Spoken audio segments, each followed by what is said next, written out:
Bom dia a todos. É um prazer ter vocês aqui com a gente nesse programa de residência em cardiologia, um programa do Estado de Minas Gerais, é um programa da Sociedade Mineira de Cardiologia. Eu sou Luiz, eu sou aqui o representante do Hospital das Clínicas da UFMG nesse programa.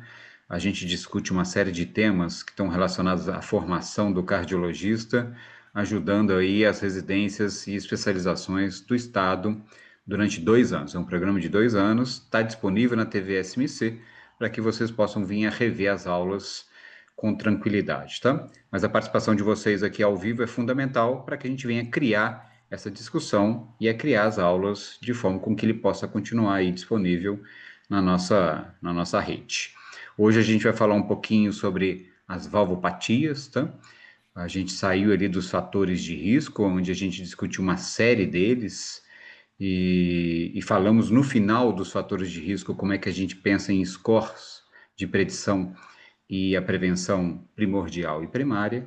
E agora a gente entra nas válvulas, que é um outro conjunto de doenças dentro da cardiologia e de grande importância.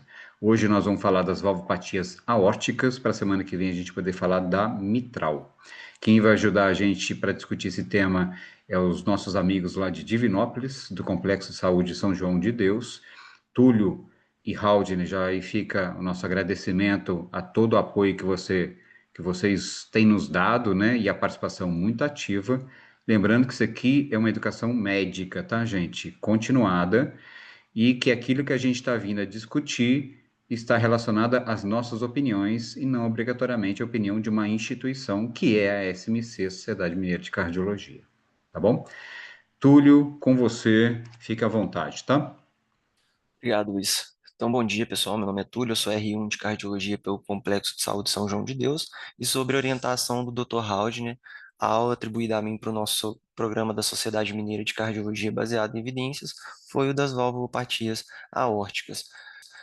Para começarmos a nossa aula, a gente deve compreender informações básicas sobre a válvula em questão, né, que é uma válvula semilunar esquerda. Ela é localizada entre o VE e a raiz da aorta, possuem três cúspides semilunares, à direita e à esquerda, que são anteriores à ecocardiografia, e a não coronariana, que é posterior. Ao exame físico, ela é localizada no segundo espaço intercostal à direita, gera B2 ao final da sístole e é responsável por garantir um fluxo unidirecional, né, impedindo o refluxo de sangue que sai do coração. Tem sua origem, né, sua formação entre a quinta e a nona semana de gestação, origina-se ali da crista neural e do mesênquima das almofadas endocárdiacas do tronco arterioso, garante a perfusão das coronárias através da manutenção da pressão diastólica e possui uma área valvar estimada entre 2,5 e 4 centímetros quadrados. Também, para a gente poder entender a aula de hoje, é válido falarmos da anatomia da raiz da aorta, que está localizada entre o anel aórtico e a junção sinotubular, né? O anel aórtico que tem um formato elíptico, né? E a junção do trato de saída do VE e da válvula aórtica. E a junção sinotubular, onde a aorta ascendente ela se origina. As estruturas envolvidas, além dos dois delimitadores que eu mencionei, são o seu de Valsalva, onde estão localizados ali os ósseos das coronárias, o triângulo fibroso e os folhetos da válvula. As medições, elas são melhores visualizadas ao ecocardiograma e à angiotomografia. Na imagem A aqui, ao ecocardiograma, no número 1, a gente vê a via de saída do ventrículo esquerdo, no 2, o anel valvar. No B, aqui a gente vê o número 1, o seio de Valsalva, o 2, a junção sinotubular, e a imagem da angiotomografia, a gente vê o ânulo, né, do valvar, a aorta ascendente, a junção sinotubular e o VE em verde aqui embaixo. Eu trouxe para a gente poder discutir ao final da aula uma questão, onde trata-se de um paciente de 70 anos com uma estenose aórtica grave assintomática. Ao ecocardiograma, uma velocidade máxima de 5,1 metros por segundo, um gradiente médio de 55 e uma fração de ejeção também de 55. Foi realizado um teste ergométrico nesse paciente, onde viu-se uma queda da PA ao esforço. Qual a conduta? Letra A, seguir clinicamente. B, indicar cirurgia pela queda pressórica no teste. C, indicar cirurgia apenas se fração de ejeção abaixo de 50. D, iniciar beta-bloqueador. E a E, repetir eco em 6 meses. Agora, de fato, adentrando na nossa aula, vamos falar primeiramente da estenose aórtica, né, onde é uma válvula aórtica saudável, é aquela que cumpre a sua função com eficiência, enquanto uma válvula estenosada é aquela que gera uma obstrução na via de saída do VE. As principais etiologias, lembrando sempre da prevalência da estenose aórtica, que é crescente devido ao envelhecimento populacional, aumenta a expectativa de vida, a calcificação, sobretudo na população idosa e nos países desenvolvidos, tem uma taxa de prevalência entre 3 e 5% da população acima de 75 anos.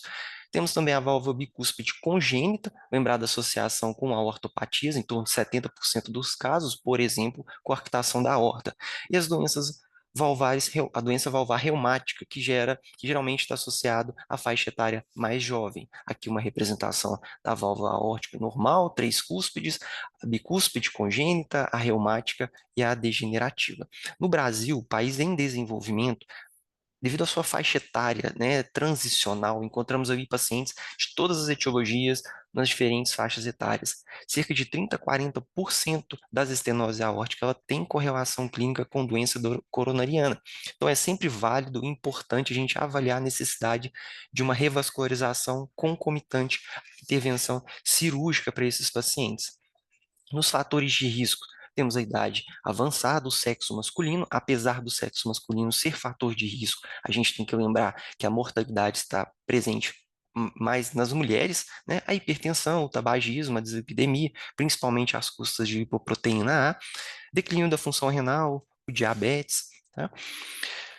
Falando um pouco sobre a fisiopatologia. Então, inicialmente, a gente tem uma obstrução na via de saída do VE, ela é desencadeada por aquelas etiologias que a gente mencionou acima, né?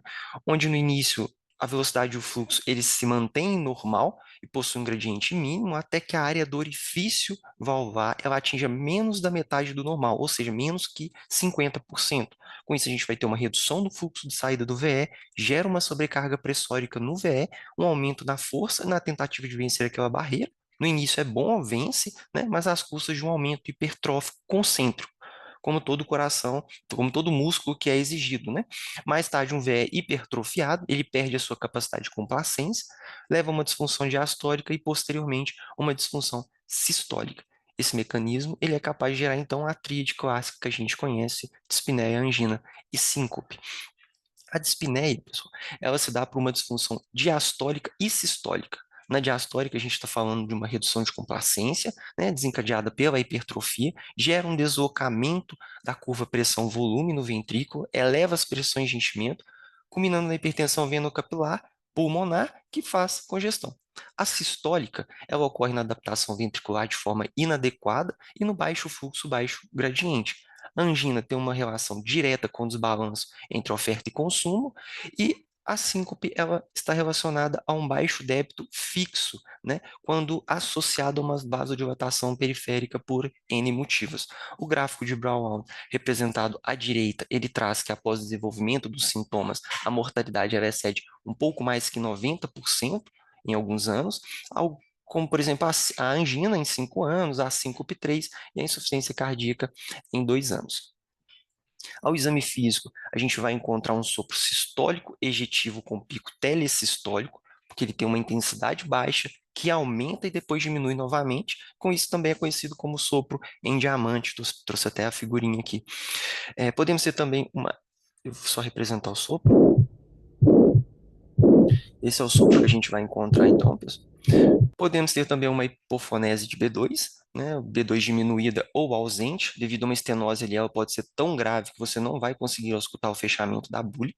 O fenômeno de Galliard-Bardin, com uma irradiação para o foco mitral, né, pode sugerir uma insuficiência mitral. E como que a gente vai diferenciar isso? Através da manobra de hand grip, onde a gente vai pedir o paciente para poder comprimir uma mão sobre a outra. Com isso, há um aumento da pós-carga, que consequentemente aumenta a pressão no VE, alterando o fluxo ali e o gradiente transvalvar. Com isso, vai modificar a intensidade do sopro. Na estenose aórtica, o sopro ele tende a se manter ou aumenta levemente de intensidade, enquanto na insuficiência mitral, o sopro ele vai aumentar bastante, em decorrência das pressões mais elevadas no VE, que favorecem a regurgitação mitral para o átrio, né?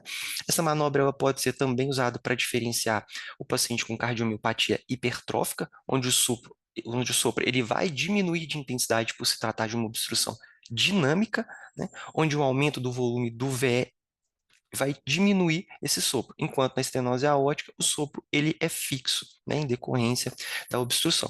Outra manobra que pode ser usada é a de Valsalva, que vai nos diferenciar a cardiopatia da estenose aórtica. O pulso parvus em tardos, né?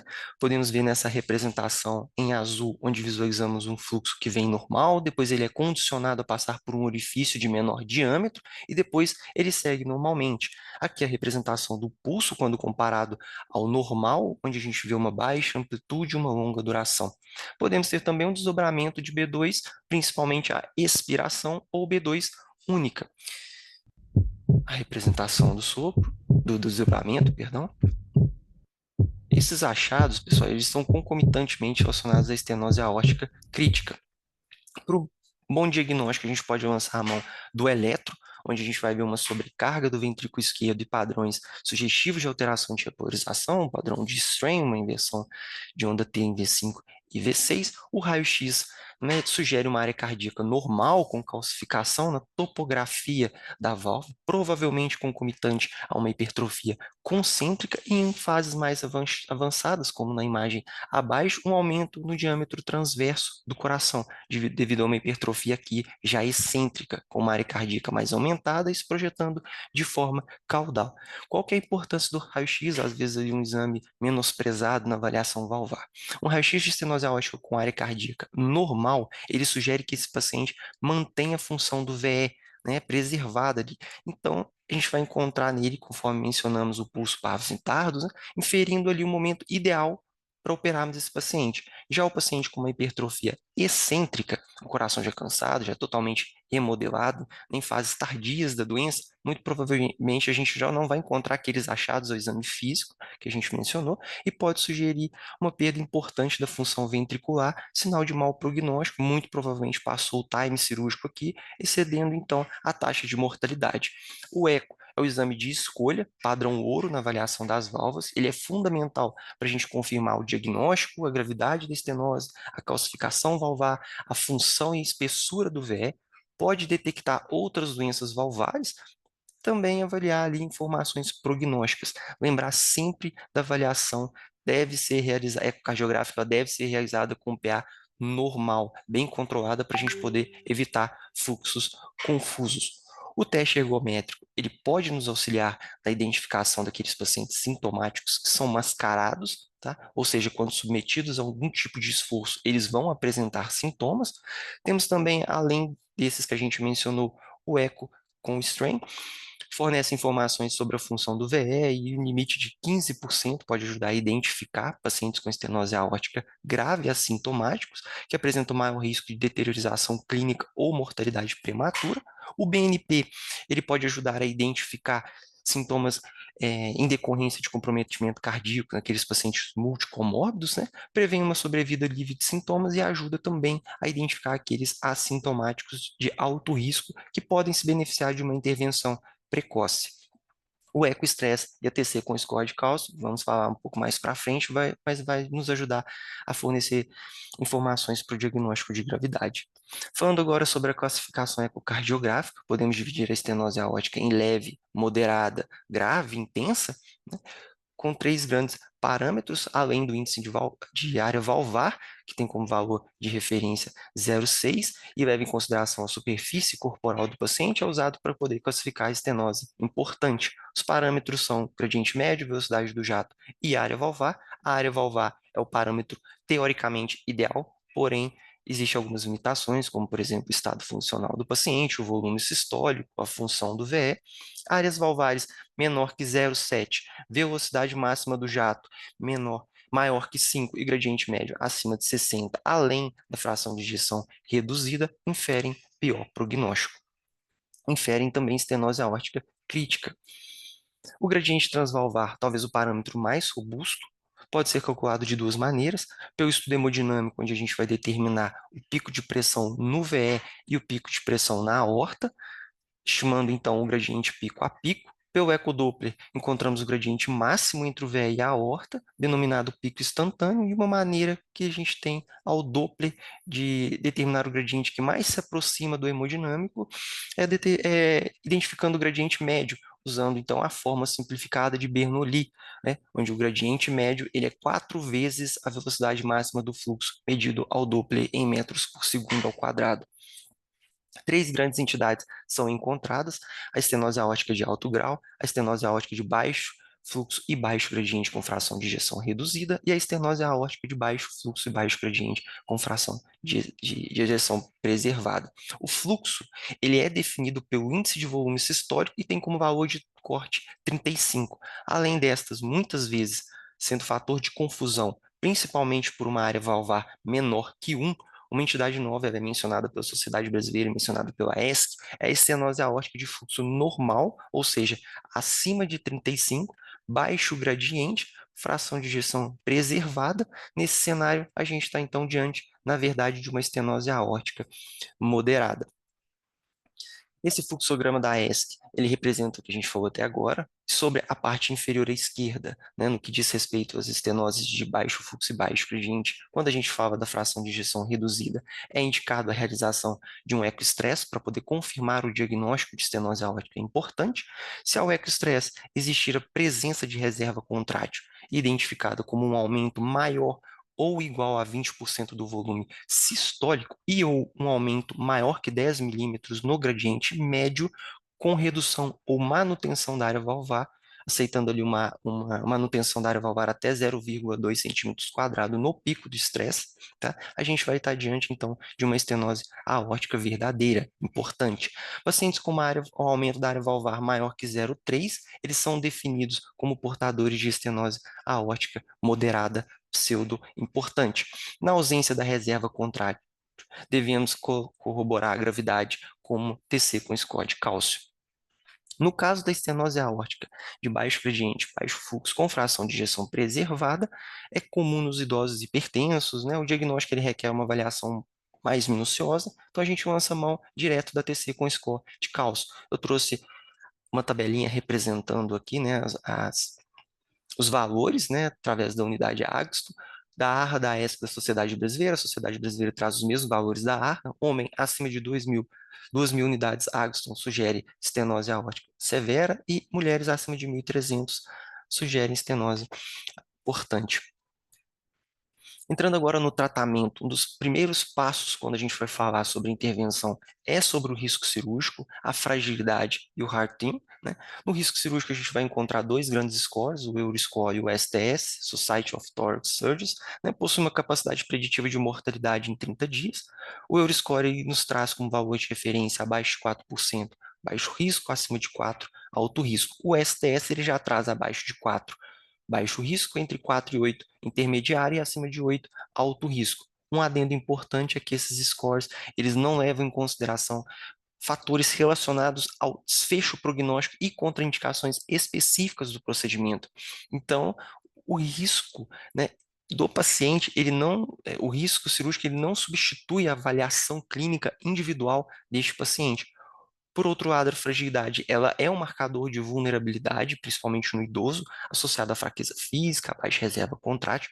É, sim, um marcador de pior prognóstico, né, de preditor de eventos como a mortalidade, o declínio funcional, um tempo de hospitalização, e ela não é contemplada nos scores. O Heart Team é um grupo de profissionais com uma experiência, né, que compartilham a decisão ali da melhor proposta para aquele paciente. Todas as diretrizes atuais, elas são categóricas na indicação preferencial da TAV em detrimento à cirurgia para pacientes que são inoperáveis, frágeis ou de alto risco, avaliados pelos scores que a gente mencionou. Então, a cirurgia valvar, ela é a escolha nos pacientes abaixo de 70 anos, sem contraindicações ao procedimento ou risco elevado, e ela pode ser realizada nos pacientes de risco intermediário ou idosos com baixo risco, quando discutido em equipe. Antes da TAV, é imprescindível a realização da angiotomografia, que é a ferramenta de imagem de escolha, né, na avaliação da anatomia valvar, o tamanho e formato do anel valvar, extensão e distribuição da calcificação mesmo, o risco de obstrução ostial das coronárias numa possível intervenção, dimensões da raiz da aorta, né, que são parâmetros ali ideal, né? A via de preferência da TAV é a transfemoral e um exame alternativo à angiotomografia é o eco transesofágico, né? No caso de contraindicações, por exemplo, os pacientes nefropatas. A TAV, ela é contraindicada nos pacientes com expectativa de vida menor do que 1 ano. As recomendações da nossa diretriz, elas trazem que pacientes com estenose aórtica importantes sintomáticos têm indicação inequívoca de intervenção, exceto aqueles em que a intervenção ela provavelmente não vai mudar a qualidade de vida desse paciente, a sobrevida desse paciente, ou para aqueles com condições concomitantes associadas a uma sobrevida menor que 1 ano, por exemplo, a malignidade. Nos assintomáticos, atentar-se a complicadores, fração de ejeção abaixo de 50, e aqueles com teste ergométrico positivo, traz como grau de recomendação 2, nível de evidência A, B, tá? Os assintomáticos com valvopatias críticas, né? Área valvar menor que 7, velocidade máxima do jato acima de 5 e um gradiente médio acima de 60, grau de recomendação 2, nível de evidência C. E as situações especiais, os pacientes de baixo fluxo, baixo gradiente, com fração de ejeção reduzida, os com reserva contrátil, grau de recomendação 2, nível de evidência B, os sem reserva, mas com score elevado 2C, e os pacientes com estenose importante paradoxal, que é aquela estenose de baixo fluxo, baixo gradiente com fração de ejeção preservada. Falando sobre a EST, ela também nos traz que nos pacientes sintomáticos a intervenção ela é recomendada desde que vá melhorar a qualidade de vida ou sobrevida desse paciente. Na estenose aórtica é importante, de alto gradiente, independente da fração de ejeção, grau de recomendação 1 e nível de evidência B.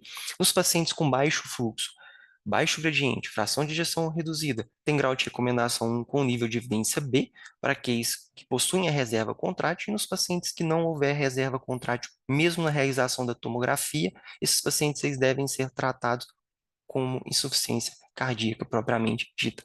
Nos assintomáticos, a intervenção é recomendada naqueles com estenose aórtica grave e função do VE prejudicada sem outras causas, grau de recomendação nível de evidência B, e aqueles que são assintomáticos durante atividades normais, mas que desenvolvem sintomas durante o teste de esforço ou exercício, como grau de recomendação 1, nível de evidência C. Se assintomáticos e fração de ejeção acima de 55, com teste normal, pode ser considerado se o procedimento for de baixo risco, com estenose muito severa, ou elevação significativa do BNP 3 vezes acima do valor de referência para o sexo e para a idade.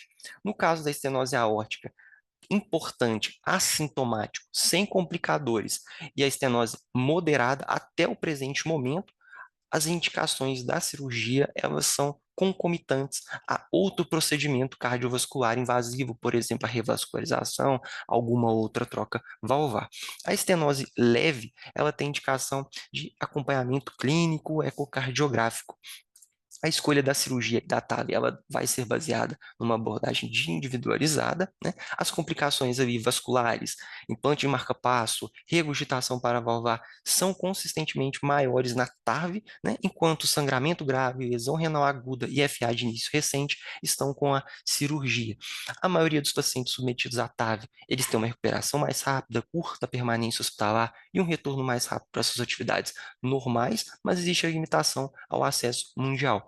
A cirurgia ela é preferida com grau de recomendação 1, nível de evidência B, nos pacientes mais jovens, né, ou seja, abaixo de 75 anos, com baixo risco cirúrgico, operáveis e não elegíveis para trave transfemoral, enquanto a TAV ela fica com aqueles com grau de recomendação 1, nível de evidência A, naqueles pacientes com acima de 75 anos, alto risco cirúrgico ou não elegíveis para a cirurgia. Dois estudos, né, o Partner 3 e o Evolute Low Risk, eles demonstram que a TAV ela não foi inferior à cirurgia nos pacientes de baixo risco no acompanhamento ali de 2 anos, mas é importante ressaltar as limitações desses estudos, onde trouxeram predominantemente pacientes do sexo masculino, relativamente idosos com uma média ali de 73 anos, enquanto aqueles com estenose aórtica de baixo fluxo ou alguma característica anatômica adversa, como por exemplo, a válvula bicúspide, né? Eles foram excluídos ali do estudo. De um modo geral, então, a durabilidade da prótese, ele é fator-chave na escolha terapêutica. Não há terapia farmacológica que vá mudar, né, a história natural da estenose aórtica. Estudos com estatina não demonstraram impacto na progressão da doença. Alguns ensaios ainda em andamento investigam a via metabólica do cálcio. Os IECAs e os BRAs, né, eles são ali seguros como monitoramento rigoroso da pressão, né, e podem ter algum efeito benéfico no miocárdio mesmo antes do início dos sintomas. E algumas drogas elas devem ser evitadas, como por exemplo o beta-bloqueador, os vasodilatadores, os diuréticos. O acompanhamento individual, né? Por exemplo, o paciente ali com estenose aórtica importante assintomático, sem complicadores. A Sociedade Brasileira traz que a cada 6 meses deve ser realizada ali uma reavaliação clínica e ecocardiográfica, os de moderada a cada ano e a discreta a cada 2, 3 anos. Alguns trials para a gente poder discutir o Recover, né, foi publicado no New England, né, foi um ensaio multicêntrico na Coreia, na verdade, 4 centros, né, randomizado, aberto, de grupos paralelos, envolvendo pacientes assintomáticos com estenose aórtica muito grave. Aqui eles definiram a estenose aórtica como a área valvar menor que 0,75, com uma velocidade de jato maior que 4,5 e um gradiente acima de 50, candidatos à cirurgia precoce ou tratamento conservador. Então, foi randomizado 145 pacientes. O desfecho primário foi um composto ali de morte durante ou até 30 dias após a cirurgia, ou morte por causas cardiovasculares durante todo o período de seguimento. O principal desfecho secundário foi morte por qualquer causa durante o segmento. A idade média dos pacientes girou em torno de 64 anos. No grupo da cirurgia precoce, a substituição válvula foi realizada nos 72 pacientes, 50% foram submetidos à troca com cirurgia com válvula metálica e 50 biológica, e no tratamento conservador daqueles 72 pacientes, 52 deles foram submetidos à cirurgia e um à TAV, tudo isso em detrimento do desenvolvimento dos sintomas. A hospitalização por insuficiência cardíaca ela foi menor no grupo de cirurgia precoce, e nas curvas de Kaplan-Meier mostram uma incidência na primeira do desfecho primário de morte durante ou até 30 dias após a cirurgia, ou morte por causas cardiovasculares durante o período de acompanhamento, e na segunda, né, na B, o principal de morte em qualquer causa durante o acompanhamento entre pacientes que foram aleatoriamente designados para cirurgia precoce ou tratamento conservador. Trazendo conclusão do próprio estudo, né, ele cita que houve uma menor incidência do desfecho primário de morte operatória ou morte por causas cardiovasculares durante o período de acompanhamento entre os pacientes que foram submetidos à cirurgia precoce do que aqueles que receberam o tratamento conservador. Além disso, a cirurgia precoce ela foi associada a uma menor incidência de morte por qualquer causa entre esses pacientes. O Avatar, publicado em 2021, foi um estudo clínico randomizado também, prospectivo, internacional. Ele avaliou a eficácia da substituição cirúrgica precoce da válvula aórtica como tratamento dos pacientes assintomáticos com estenose aórtica grave, conforme aqui a estenose conforme os critérios amplamente aceitos, né? A área valvar menor que 1, a velocidade de jato maior que 4 e um gradiente transaórtico maior que 40 e função do VE preservada. Diferente do Recover, o Avatar ele exigiu um teste ergométrico negativo, né? E foram randomizados, então, 157 pacientes com uma média de idade de 67 anos. O objetivo do estudo foi avaliar o desfecho primário, composto ali por morte por todas as causas, infarto agudo do miocárdio, AVE ou hospitalização por IC não planejada, quando comparado a uma estratégia conservadora. E o desfecho secundário envolvia mortalidade por todas as causas, primeira hospitalização por IC, sangramento grave ou complicações tromboembólicas. Analisando as curvas de Kaplan-Meier na intenção de tratar, os pacientes randomizados pela cirurgia precoce tiveram uma incidência significativamente menor de desfecho composto primário, em comparação com o grupo conservador, um odds ratio de 0,46 e a P de 0,02. Os desfechos individuais de mortalidade por todas as causas de hospitalização por IC, eles tenderam a ser maiores no grupo conservador, com comparação com o grupo ali de cirurgia precoce, mas não atingiram significância ali estatística. Trazendo também como conclusão do próprio estudo, ele infere que pacientes assintomáticos com estenose aórtica grave, a cirurgia precoce, ela reduziu o desfecho primário composto de morte por todas as causas, infarto do miocárdio, AVE ou hospitalização não planejada por IC, em comparação com o tratamento conservador, e a substituição valvar precoce somente após o início dos sintomas. Agora a gente vai entrar na outra parte da aula, falar um pouco da insuficiência aórtica. Insuficiência aórtica, que é uma disfunção que compromete o fechamento adequado dos folhetos, pode ser aguda ou crônica, né, e ocorre ali por uma doença valvar e ou estruturas adjacentes, como, por exemplo, o anel valvar e a raiz da aórtica, conforme a gente mencionou lá no início da aula, e também da geometria da aorta ascendente. Com a disfunção, então, a gente vai ter um refluxo de sangue da aorta para dentro do VE durante a diástole. Podemos dividir as principais causas em crônicas e agudas, lembrar sempre da calcificação. De acordo com a Sociedade Brasileira, a reumática ela ainda possui alta prevalência no Brasil, frequentemente encontrada nos adultos jovens e tem uma associação com lesão mitral. Outras, como a válvula bicúspide congênita, como a válvula bicúspide, perdão, lembrar da associação com as alterações aórticas, igual eu comentei da estenose, também é muito comum nos adultos jovens e é uma das principais etiologias do Brasil. Quanto às alterações relacionadas à raiz da aorta, temos a dissecção de aorta ascendente, dilatações aneurismáticas, provocadas ali principalmente por uma hipertensão arterial sistêmica crônica e doenças do colágeno. Posso citar o Marfan como exemplo. Nós temos também o lúpus, né, das doenças reumatológicas, o lúpus, a SAF, a síndrome de Reiter, e outra síndrome também associada é a de Turner, né, que também apresenta uma correlação com insuficiência aórtica. Alguns estudos apontam uma correlação entre Turner e insuficiência aórtica leve ali em 55% dos casos. No caso das moderadas, 30% e grave, 15%. A prevalência da insuficiência leve ela é de 13% nos homens e 8,5% nas mulheres. Moderada a grave, aproximadamente meio da população num contexto geral. Está presente ali em 2% da população acima de 70 anos, é mais comum nos homens e depende muitas vezes dos fatores regionais, socioeconômicos, né, acesso à saúde num contexto geral e o perfil populacional. Os fatores de risco são o sexo masculino, uma proporção de 2:1. O envelhecimento, a hipertensão arterial, ele leva um aumento da sobrecarga do VE e acelera a degeneração valvar. As doenças do tecido conjuntivo, o histórico, o próprio histórico familiar, né, a predisposição genética a doenças valvares ou até aneurismas da aorta, as etiologias geográficas que a gente mencionou, por exemplo, os países desenvolvidos têm ali uma degeneração valvar, dilatação da raiz da aorta, enquanto os países em desenvolvimento ficam com a febre reumática ainda bem prevalente. Falando da fisiopatologia, onde a gente tem a regurgitação aórtica que aumenta o volume diastólico final no VE. Então, o VE ele compensa com uma hipertrofia aqui excêntrica, né?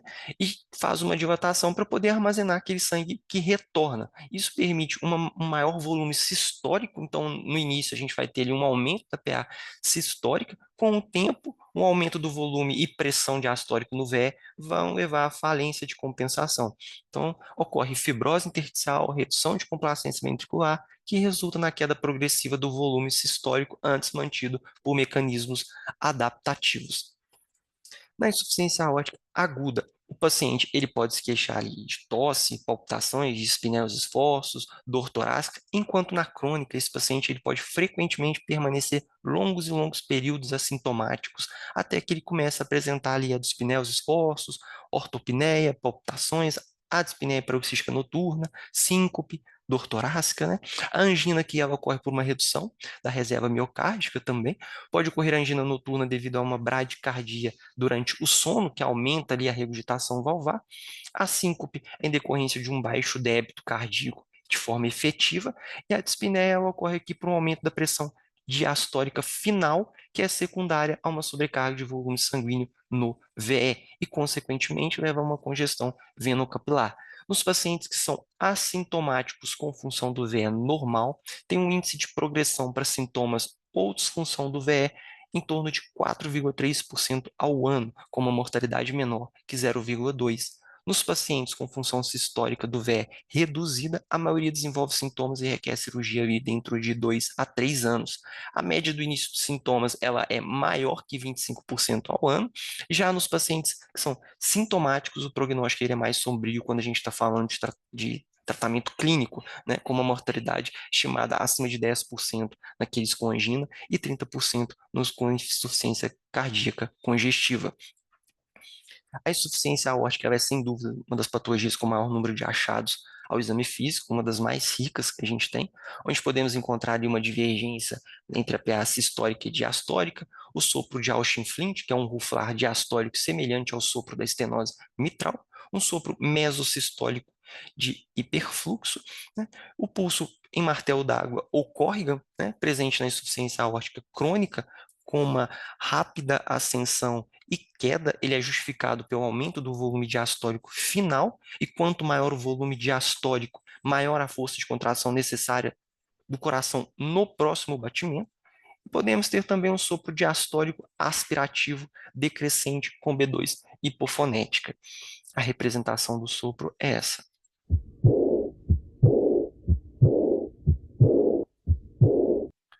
A gente vê aqui a representação do Austin Flint, onde o jato da insuficiência aórtica ele bate no folheto anterior da válvula mitral, não permite a abertura dela de forma eficaz, e isso vai mimetizar a estenose mitral. A gente vê aqui também representado a regurgitação batendo no folheto anterior, impedindo a sua abertura com eficiência.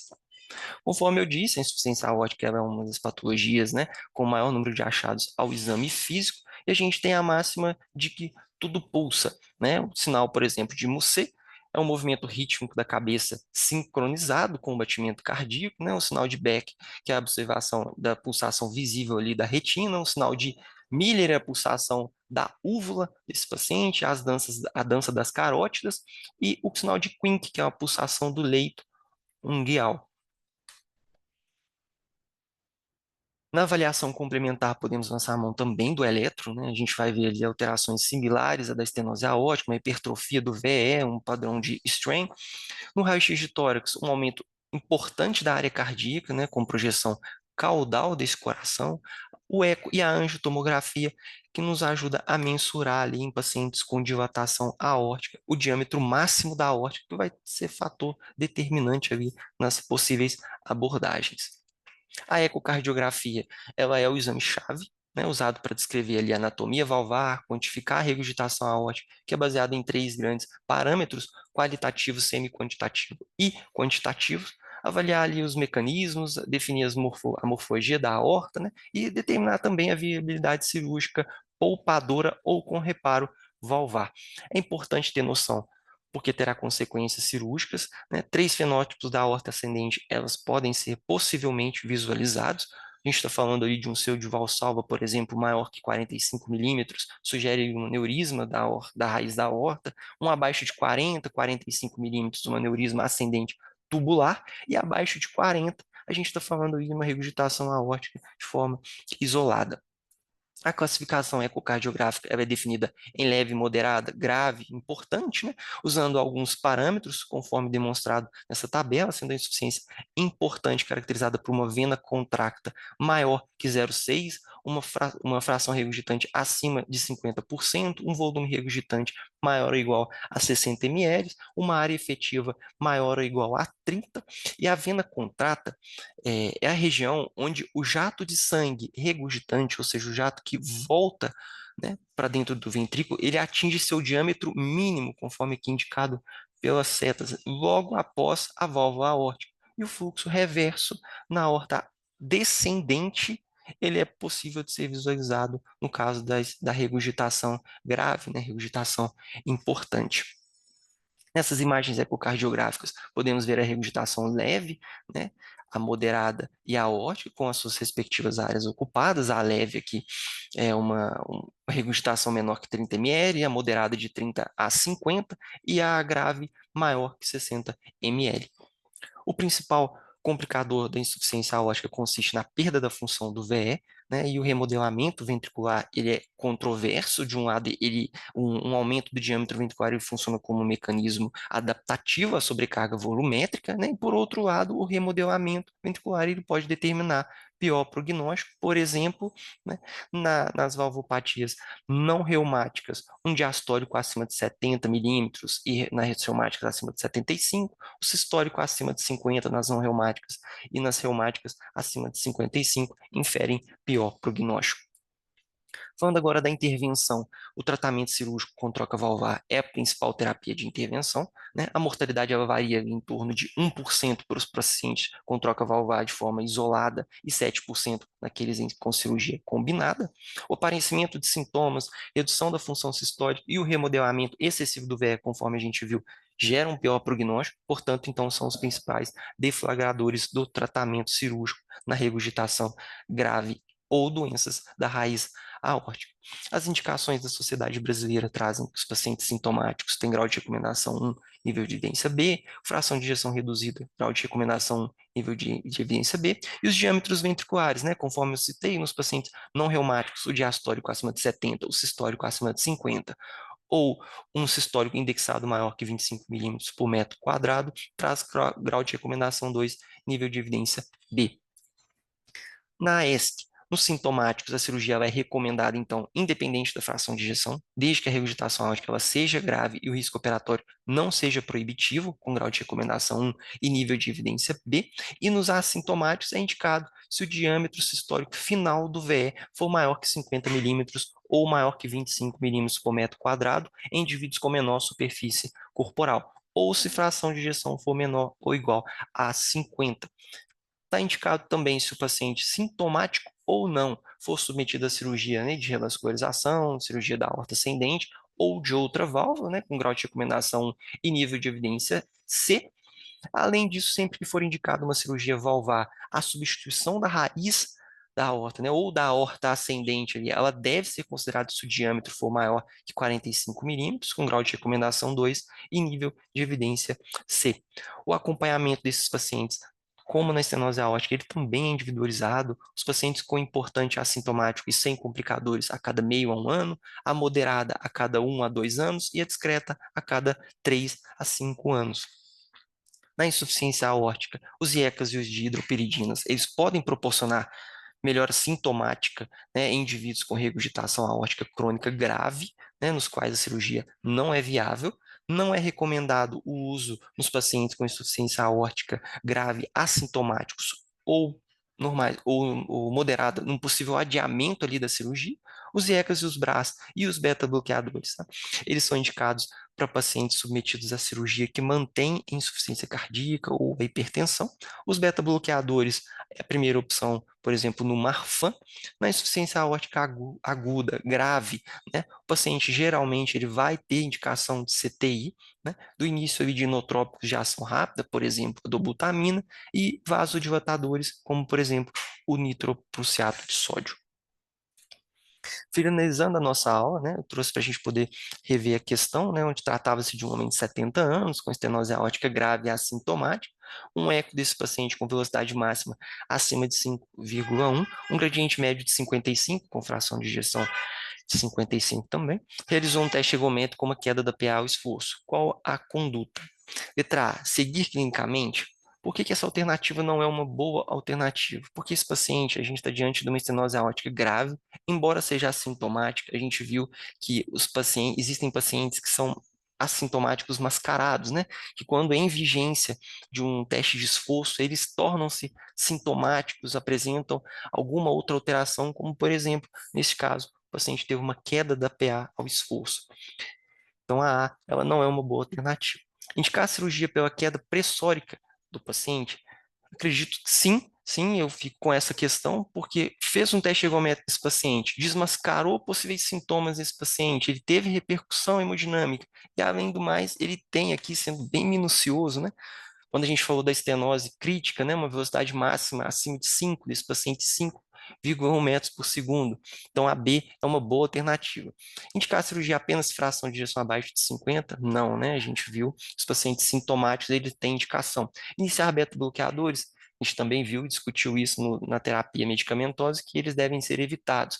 Repetir o eco em 6 meses? Também não é uma boa opção, porque a gente já viu que esse paciente aqui, ele tem uma indicação, na verdade, de intervenção. Então, a alternativa correta dessa questão, letra B, indicar a cirurgia pela queda pressórica no teste.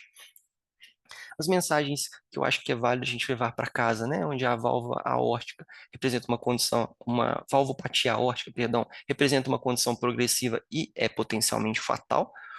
A ecocardiografia é o principal exame diagnóstico, ele é fundamental para a gente quantificar a gravidade, analisar a anatomia da válvula e tomada de decisões clínicas. O surgimento de sintomas, disfunção ventricular ou dilatação da aorta são marcos clínicos determinantes.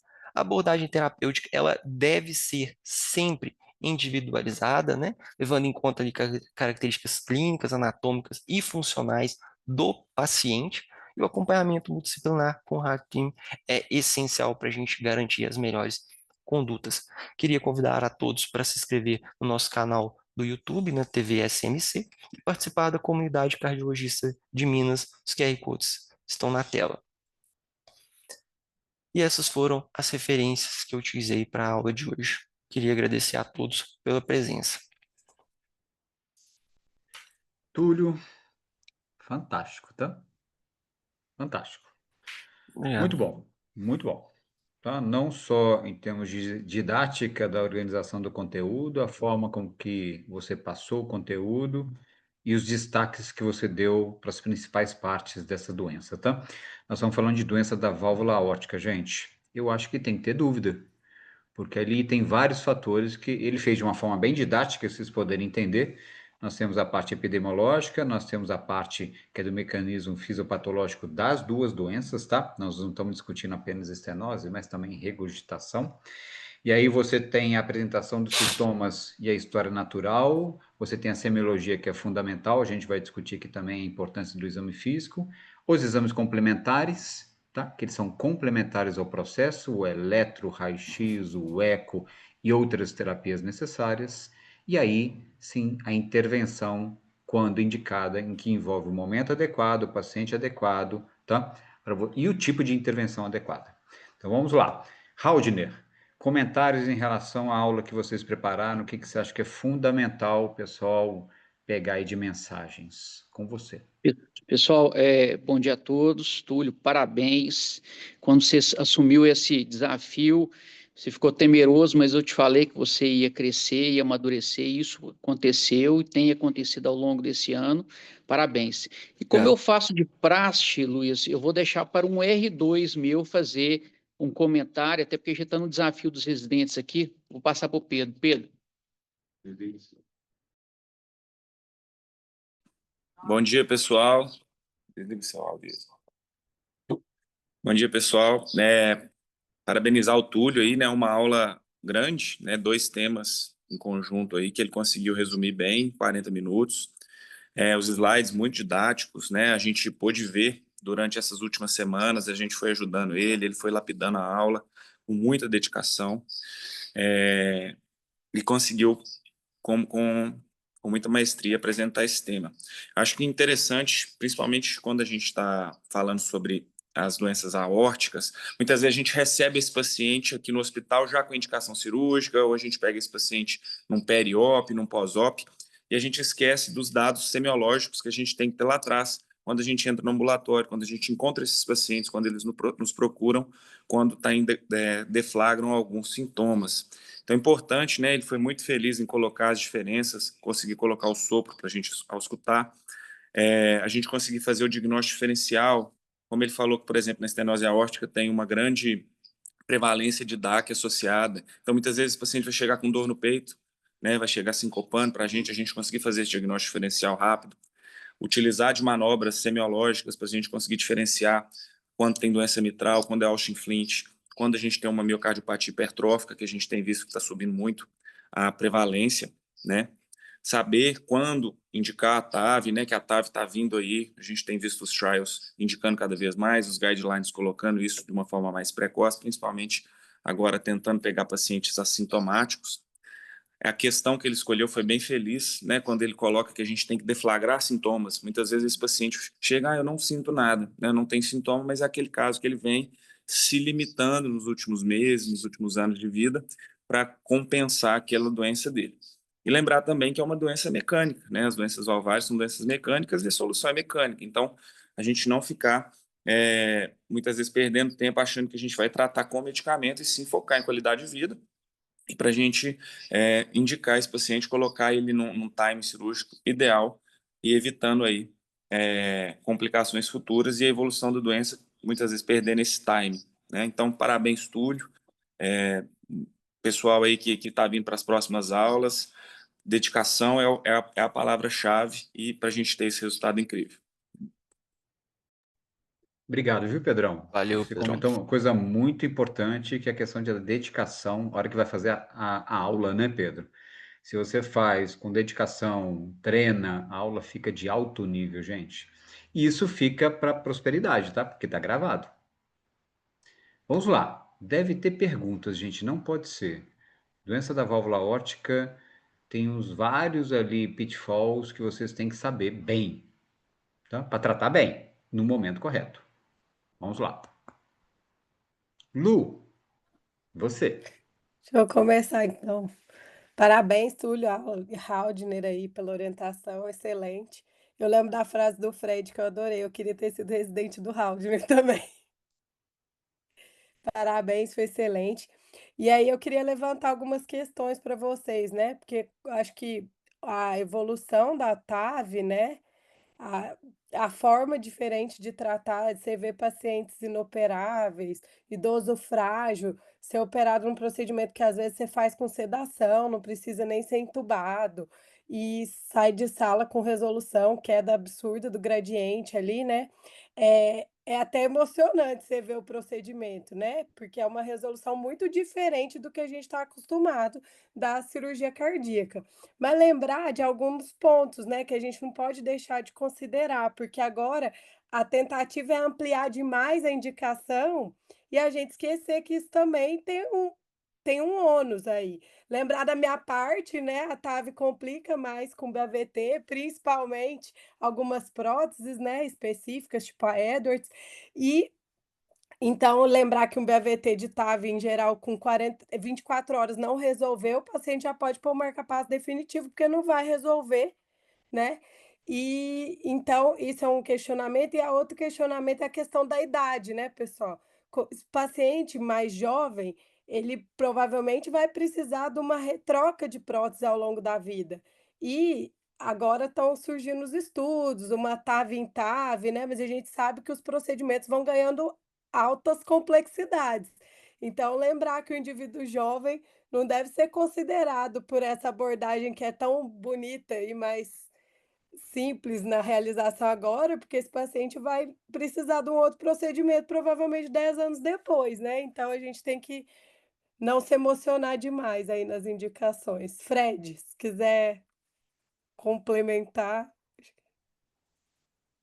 Bom dia. Bom dia. Primeiramente, Roger, de novo, né? A Lu já falou, né? Você vai ter que montar uma residência por quem já tem residência para a gente prender o Simão um pouquinho. Em relação ao que a Lu falou, eu acho que é fundamental. Assim.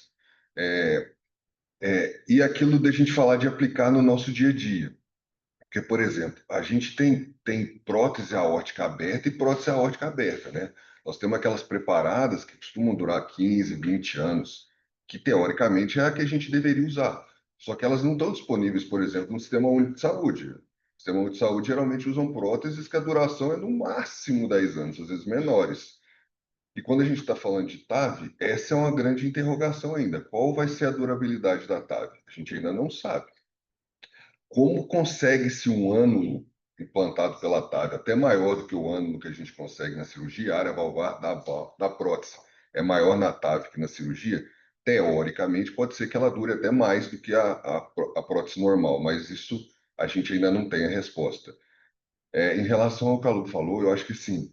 Uma coisa que sempre intriga muito a gente é que no ambiente, então o Túlio apresentou muito bem, no ambiente de valvulopatia, a gente tem o grau de evidência muito, muito, muito ruim. Você vê que a maioria das coisas que ele falou é opinião de especialista. Então, assim, especialista junto e falar, na nossa opinião, a gente deve fazer isso, e quantas vezes a gente erra quando dá a nossa opinião. Então, esse é um ponto que às vezes intriga um pouco. Estenose aórtica em idoso, eu acho que hoje não tem dúvida que a TAV ela é melhor do que a troca aberta. Alguns cenários nós estamos com uma interrogação grande. Primeiro, o mais jovem, né? Porque como a Lu falou, por ter que fazer um novo procedimento depois, provavelmente, talvez a cirurgia aberta ainda seja melhor, porque a gente ainda não tem a ideia da durabilidade da prótese.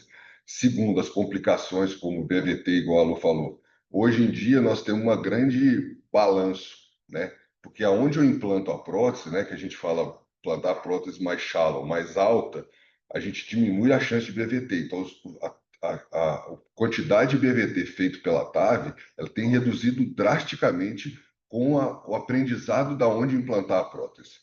Só que quando a gente põe shallow, quer dizer, a gente põe mais alto dentro do ventrículo, mais para dentro da aorta, a gente vai chegando mais perto da coronária. E aí, quando a gente vai ter que fazer um reprocedimento, a gente, de novo, está mais perto da coronária e o acesso coronário depois da TAV fica mais complexo. Então, esse é um outro ponto. E o último ponto, em relação ao assintomático que você falou, né, Lu, que é uma coisa muito questionável hoje em dia.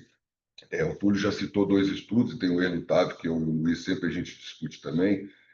Assim, a estenose aórtica assintomática, quando a estenose aórtica é crítica, né? E aí, de novo, a opinião do especialista não tem dado robusto nisso. Se a área valvar é menor que 0,7, o gradiente maior que 60, velocidade maior que 5, esses pacientes, mesmo assintomáticos, a gente tende a indicar troca valvar, seja aberta ou percutânea. Agora, no assintomático, como veio lá Recover, Avatar e agora o ERLITAV, se já indicar para todo mundo que é assintomático, eu acho que isso é bem questionável e a gente tem vários erros metodológicos dos trials que às vezes nos confundem em relação a isso. Então, assim, mas ele deu uma resposta importante. Também não é ruim a gente fazer no paciente assintomático. Então, assim, talvez a resposta clara no paciente assintomático ainda está em aberto, mas eles nos mostraram que é seguro a gente segurar um pouco, não tem pressa para fazer, e naqueles que a gente acha que está evoluindo pior, tá uma evolução mais rápida da estenose aórtica, você indicar mesmo o paciente estando assintomático também não é um erro. Então, no paciente com estenose aórtica grave assintomático, individualizar é a palavra-chave. Não sei se eu consegui responder todas as suas questões. Ô, Respondeu Luiz, sim. Diga, Raul. eu queria levantar a bola aqui para você, para o Ernesto, para a Lu, o pessoal que está participando aí, sobre esse paciente que o Fred citou no final aí, o paciente que não tem aquela velocidade de pico, ela é menor do que 5 e um gradiente menor do que 60. E ele está assintomático. A diretriz europeia, ela detona muito o teste ergométrico, e quando a gente vem aqui na diretriz brasileira, e acho que é muito para a nossa realidade, você vê a importância do teste ergométrico, principalmente nesses pacientes assintomáticos. A pergunta que eu levanto para vocês é se vocês acham que teste ergométrico, se o paciente se julga assintomático, eu classifiquei o paciente, não, esse paciente é assintomático, mesmo eu achando que ele é assintomático, eu indico teste ergométrico para todos eles e uma avaliação do estranho, aquela depreciação menor do que 15% ou mantendo o estranho acima de 15%, ou não, para tentar desmascarar esse paciente. Qual que é a opinião de vocês? Raul, eu vou deixar o pessoal comentar também. O que a gente faz aqui na UFMG? Eu tenho um ambulatório muito grande, né, que é de pré-procedimento cardíaco. Todo mundo que tem W autorizada, tanto para estrutural quanto para cirurgias, eles passam nesse ambulatório gigantesco. O Milton passou aqui comigo. São 3 pontos. Primeiro, você tem que ter muita certeza que ele realmente é assintomático, tá? E aí a anamnese ela é fundamental e você entender qual que é a capacidade básica física do indivíduo. Então, uma coisa é avaliar um paciente que andava de bicicleta, outra coisa é avaliar um paciente que só ia na padaria. E você tem que ter muita certeza, porque todos eles se restringem antes disso. Quando você tem certeza realmente que ele... E eu tenho paciente que ficou 5 anos com estenose aórtica grave, andando de bicicleta, e a gente não operou, tá? Só operou a hora que ele falou que, ó, tô começando a sentir. O segundo ponto, existem alguns marcadores indiretos, como você me falou, um deles através do eco, que é o strain, que aí o strain cai antes da fração de injeção, né? Você me corrija, você e Marcélia, ele é um marcador que nos ajuda a pensar, não está ainda em diretriz, né? Porque você precisa realmente ter um estudo de comprovação dessa relação, mas isso é muito plausível, que a hora que você passou do tempo de compensação, antes de cair a fração de injeção vai cair o strain. E o terceiro é o BNP, né? Que ele começa a subir também nesse paciente e demonstra para você de uma forma indireta, inclusive a própria PSAP começa a subir, porque nós estamos falando de câmeras que são comunicantes, né? E o sistema é comunicante, e você vê que de forma indireta ele está sintomático e só não está falando para você. Mas a hora que você for colocar no teste, a principal deixa que eu deixo para todo mundo, gente, isso é um teste que eu chamo de 4 mãos no hospital. 4 mãos no hospital. Tem que ter 2 pessoas, porque ele pode complicar, e sério que ele pode complicar, e no hospital. Isso não é teste para clínica, paciente, gente que não sabe fazer teste com um médico inexperiente. pode dar problema sério, tá? E aí a avaliação não é apenas a queda da pressão, porque pressão é muito difícil de você medir, né? É os sintomas desproporcional à capacidade física que ele fala, e muitas vezes a própria subida da pressão em platô já mostra que a obstrução é significativa. Entendeu? Quando eu peço dentro do hospital com uma pessoa específica que sabe fazer, entendeu? Para realmente me tirar dúvidas se ele está assintomático naquele momento, tá? E, pessoal, a gente realmente indicar o procedimento antes dele vir a ter sintomas, que é o que a gente está procurando na estenose aórtica grave, né? Isso é um achado muito importante que a gente tem que procurar, tá? Porque a gente não pode errar o time, né, Haldner? A gente não pode errar o time. Eu vou falar para vocês rapidamente, antes de abrir de novo. Eu mexo muito com válvula, tem 3, 4 conceitos que para mim são muito claros. Sempre lembrem disso, tá? Quando você pensa em válvula, você está pensando no paciente correto, para o momento correto e o procedimento correto. Tudo bem? Quando você fala paciente, eu estou falando de risco, não é só score, tem um julgamento clínico, uma série de variáveis não entram no scores. O momento correto, quer dizer, você não pode errar o momento, porque não é uma cura de doença, é uma troca de doença, lembrem disso, é a doença da prótese, e o tipo de procedimento correto, que inclusive envolve a escolha da prótese correta, não é só se é TAV ou cirurgia cardíaca, tá? Esse é o primeiro conceito que envolve isso. O segundo, Fred, eu tenho muito medo quando as pessoas fazem o trial e falam assim, a gente até pode fazer porque é seguro. Pô, fazer angioplastia numa lesão intermediária também é seguro. Você vai me desculpar, não, entendeu? Fazer TAV no paciente com estenose aórtica moderada também é seguro. Você não faz intervenção em medicina inicialmente porque é seguro. Você faz porque é potencialmente eficaz. Depois você avalia a segurança nesse processo. Isso é o contrário da pesquisa clínica, tá? Na pesquisa clínica, você primeiro avalia a segurança para depois ver o benefício. Sabe por que eu estou falando isso? Dar magnésio 250 miligramas para o paciente por dia é seguro. Tudo bem? Não é verdade? Muito seguro. Agora, é benéfico? Porque se for assim, eu vou dar um tanto de porcaria para um monte de gente que não vai ter benefício nenhum e eu vou falar que é seguro. Tá? E por último, a válvula é o mais legal, sabe por quê? Ela é onde você mais mostra a importância do exame físico, Haldner, e a anamnese. Gente, é fundamental. Exame físico e anamnese. Ernesto, eu tirei, acho que a palavra de muita gente aí. Marcela queria falar, tá? Fred também. Vou comentar, completar o que você falou, e assim, é interessante. Eu estava até falando com os residentes aqui durante a aula. Eu acho que o exame físico mais bonito que tem é de ciência ótica, né? Acho que tem poucos exames físicos tão bonitos como de ciência ótica. Então, assim, aproveite, examine quando aparecer um paciente com ciência ótica, você aprende demais com ele, né? Então, isso eu acho que é um recado interessante. E aquilo que você falou, né? A avaliação multimodal aí do paciente. Porque você tem que ter o heart team mesmo, mas um heart team de verdade, né? Porque aí você vai ter que ver o risco cirúrgico do paciente, ver o resultado no seu serviço de cirurgia versus angioplastia, porque não necessariamente é igual. É, a fragilidade do paciente, né? Então, assim, raramente, eu vejo muito quando você está avaliando um paciente, STS, Euroscore, mas raramente você vê um score de fragilidade junto, tipo um CATS, alguma coisa assim. Então, sempre lembrar de fazer uma avaliação global inteira do paciente antes de você decidir qual procedimento. Vamos deixar a Marcela lá, que ela já levantou a mão. Olha, eu queria dizer que o que eu vou falar agora está muito dentro do que o Passaglia colocou. O Passaglia, sem querer puxar sardinha para você, meu amigo, é uma das pessoas que tem o raciocínio clínico mais correto que eu conheci na minha vida. E ele falou primeiro, anamnese, exame físico e exame complementar. E depois ele falou, paciente correto, tempo correto e conduta correta. É dentro disso que eu queria falar. E, partindo dessa premissa, eu lembrei de dois casos que vão cair igual uma luva. Um é um caso que a gente viu ontem aqui no serviço, e aí eu vou chamar todos, que as orovalvopatias, elas vêm associadas, né? Seria muito fácil se fosse estenose aórtica só, ciência aórtica só. Esse caso de ontem é um senhor que é trabalhador rural, tem até a Flaviane que está aqui com a gente, acompanhou esse caso, e ele estava tendo o diagnóstico de estenose aórtica grave em vários exames ecocardiográficos e assintomático. E aí o colega trouxe esse paciente para a gente, ele me pediu um strain, Fred. Olha como que é a sequência das coisas. Então, primeira coisa que chamou a atenção, paciente assintomático. Quando a gente pega e ausculta, tinha um sopro de estenose, mas tinha insuficiência aórtica também.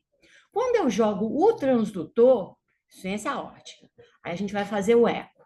Quer dizer, eu não sou melhor nem pior do que ninguém, mas eu já peguei a anamnese, exame físico, e aí eu fui para o eco, já viciada. Conclusão, o paciente tinha dupla lesão. Aí, a área valvar aórtica, na verdade, deu 1,2. E foi legal que eu medi, a colega mediu. Aqui, né? Éramos duas trabalhando. Então, a área valvar já falou contra.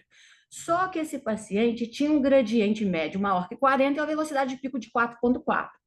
Aí eu, gente, é lógico, se o paciente tem insuficiência aórtica, ele vai ter um fluxo maior, então o gradiente médio vai estar mais elevado e a velocidade de pico mais elevada. Então ele não tem estenose aórtica grave.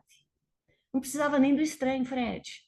O que está acontecendo com esse paciente? Ele tem um hiperfluxo pela insuficiência aórtica, então ejeta mais na próxima sístole e ele vai ter uma velocidade de pico alterada. E acabou que o strain desse senhor deu normal. Eu matei a charada antes de julgar para o strain. A primeira situação. A segunda, eu compartilhei com o Passaglia, uma senhora aqui de Juiz de Fora, que ele é amigo, tá? E ela fazia ecos com frequência aqui na cidade e dá uma estenose aórtica moderada. E aí o Passaglia me mandou um eco, ele me encaminhou e pediu para eu repetir esse eco, porque a senhora é sintomática e tinha um viés, essa senhora é obesa, tá? E aí, o que acontece?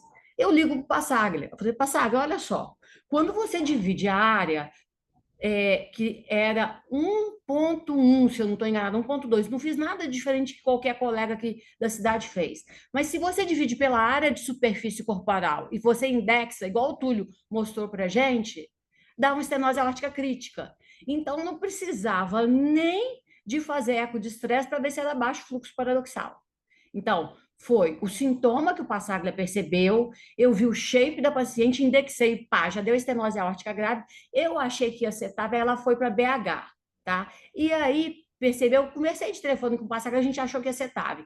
Só que aí o Passaglia, muito bem, repetiu o eco lá em BH e viu que tinha insuficiência aórtica, quer dizer, já não dava para TAV mais, foi cirurgia aberta aqui em Juiz de Fora, o Wagner realizou e a paciente está ótima. Então, gente, é isso, anamnese, exame físico. Se a gente tiver essa sequência, a gente não vai errar nunca. Paciente certo, hora certa e tratamento adequado. Passaglia disse tudo. É isso, gente. Obrigada. Fantástico, viu, Marcela? Fantástico, Marcela.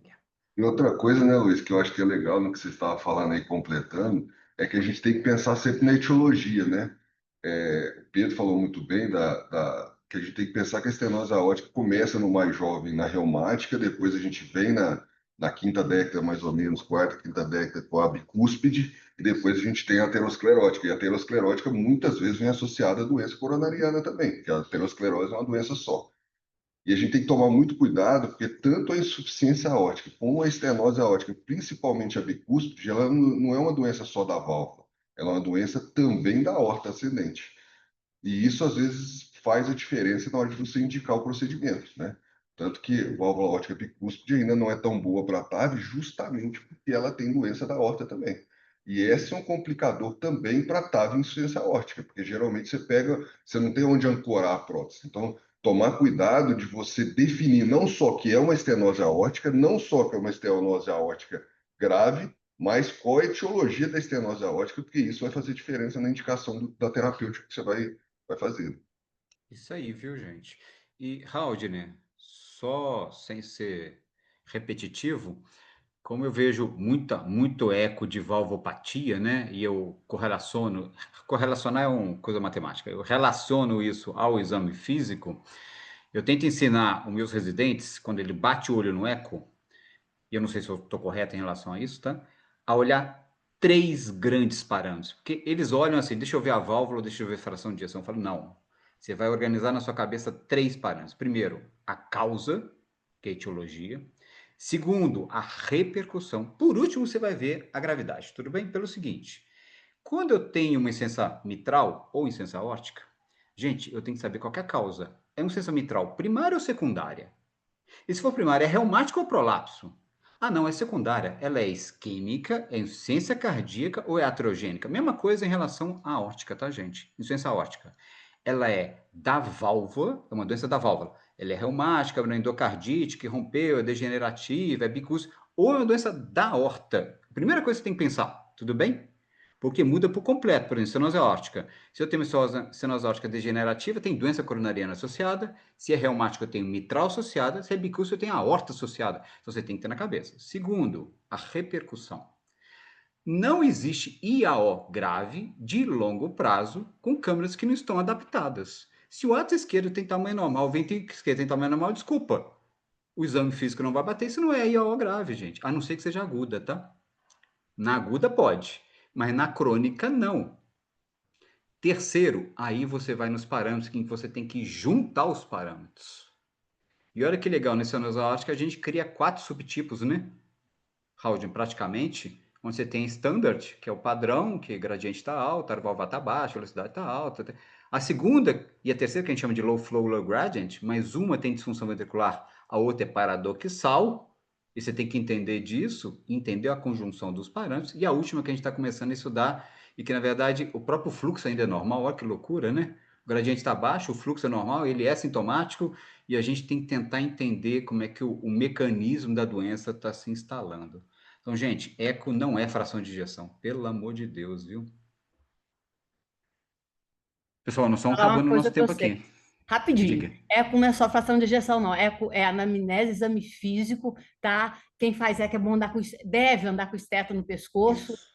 Eu já mato o exame só com isso, gente. E aí tem que ter tempo para fazer. Isso aí. Só isso. Pessoal, mais 2 minutinhos só para a gente poder fechar. Porque se ninguém perguntar, a gente fecha, né? É impressionante, né, Luiz? Ninguém tem dúvida, né? Eu só tenho dúvida e o povo tá cheio de certeza. Viu? Por exemplo, eu vou falar uma dúvida aqui para mim. Haldane, rapidamente. Na estenose aórtica, o exame de você... Ah, o Vinícius levantou a mão. Vinícius, você tem preferência em Opa, relação a bom mim? Vai dia. lá. Tá me ouvindo? Estou te escutando. Bom dia. Primeiramente, parabéns aí ao Túlio pela aula. Vinícius, Santa Casa de Misericórdia, Juiz de Fora. Eu queria falar de um caso nosso aqui. Você acabou de falar bem sobre a questão da valvopatia. É possível ter um caso de um endocardite que a gente tem aqui. Brevemente, um paciente, 60 anos, idosa, estava com astenia e febre. Aí foi numa UPA, fez um raio-x, trataram uma pneumonia. Ela melhorou da febre, mas não melhorou da astenia, né? Aí no raio-x tinha uma possível cardiomegalia. A filha dela é enfermeira, levou ao cardio, onde ele fez o eco. E aí tinha uma insuficiência aórtica grave, mas às custas de uma vegetação aderida de 0,8. Ela não tem nenhuma alteração de parede de VE, não tem alteração de fração de ejeção, não tem aumento de nenhuma câmara e também não tem sintoma. Não tem sintoma nenhum. A única coisa que ela tem de alterado no exame físico é um pulso de martelo d'água. Não tem outra alteração nenhuma aí no exame físico, exame laboratorial. Então, inclusive, ainda é uma endocardite provável. Ainda a gente ainda não conseguiu fechar, que ela chegou para a gente tem pouco tempo. Aí a dúvida é, a gente opera essa paciente pensando na insuficiência aórtica, porque é uma insuficiência aórtica grave e que ainda não tem alteração de câmaras, ou esperam o tratamento dessa endocardite, porque ela tem uma infecção ativa, né? O que pioraria o risco cirúrgico dela. Ernesto, quer me ajudar? A gente passa por isso aqui o tempo inteiro. Então, tem uma paciente, 60 anos, tem uma valvopatia, que é um fator de risco, ela faz febre e astenia, é um quadro infeccioso, acha que é pneumonia, trata pneumonia, subtrata a possível endocardite, que era endocardite, né? Faz um eco, tem uma vegetação, a válvula está destruída, ou não, ela pode estar ali até mecanicamente atrapalhada pela vegetação, mas vai ficar o dano valvar. E aí? Eu vou operar ela agora nessa internação, ou vou acabar o tratamento da possível endocardite, ver como é que se comporta a válvula e o ventrículo, já que ela não está em IC, e opero ela no melhor momento? Quer dizer, põe na mesa agora, põe no momento depois. Como é que eu vou pensar isso? A vegetação não é uma vegetação de grande, né? Você tem o tamanho da vegetação, não seria assim, 0,8. 0,8. Então, eu pensaria em esfriar um pouquinho o processo. Antibiótico, esfriar um pouquinho o processo, ver como que fica, né? E até porque, assim, isso mostra um foco ativo, né? Já estava tratando pneumonia e às vezes até vai arrastando um pouco mais, né, esse quadro, né? Porque é uma coisa que vem lá de trás. Eu esperaria um pouco, arrastaria um pouquinho e observaria essa válvula. Haldner, outra opinião, ou Fred, ou o pessoal aí de Posso falar? outro. Pode, claro. Bom, critério cirúrgico para. Você me corrige, tá, Passaglia? Porque você é um compêndio, eu não sou, não. Critério cirúrgico para endocardite. A gente tem os critérios de emergência, a gente tem os critérios, vamos falar de urgência, que tem que operar, mas que dá para esperar, e os critérios eletivos, que a longo tempo. Então, o critério de emergência é a vegetação que emboliza, é, um dos, né? Destruição do aparato valvar, né? Quando rompe o folheto, tá? Então, esse paciente, gente, é cirurgia para já, tá? É ontem. Agora, a gente tem a cirurgia que é de urgência, mas que a gente pode programar.